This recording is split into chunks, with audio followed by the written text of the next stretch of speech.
శారద కిచెన్లో వంట చేస్తూ ఉంటే భూమి పరిగెత్తుకుంటూ వచ్చి, మీరు తప్పకుండా ఆంటీ, నేనున్నాను కదా, నేను చేస్తాను అని చెప్పి అంటూ ఉంటుంది. నీకెందుకులేమ్మా శ్రమ అని చెప్పి శారద అంటూ ఉంటే, ఇష్టమైన వాళ్ళకు వండి పెట్టడంలో శ్రమ ఏముందా ఆంటీ అని చెప్పి భూమి వంట చేస్తూ ఉంటే, ఆడపిల్ల అంటే ఇలా ఉండాలి అని చెప్పి చూసి నేర్చుకో అంటూ శారద పూర్ణిని తిడుతూ ఉంటుంది. ఇక పూర్ణి భూమి వైపు కోపంగా చూస్తూ ఉంటుంది.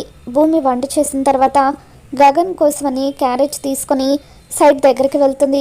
ఇక గగన్ క్యారేజ్ తీసుకొచ్చిన భూమి వైపు చూసి షాక్ అవుతూ, ఇదేంటి నువ్వు క్యారేజ్ తీసుకొచ్చావు, నాకేం అవసరం లేదు, నువ్వు వెళ్ళు అని చెప్పి అంటూ ఉంటే, ఆంటీ తీసుకువెళ్ళమన్నారు అని చెప్పి గగన్తో భూమి చెబుతూ ఉంటుంది. ఇక దాంతో శారద పేరు వినగానే గగన్ సరే వడ్డించు అని చెప్పి భూమితో అంటూ ఉంటాడు.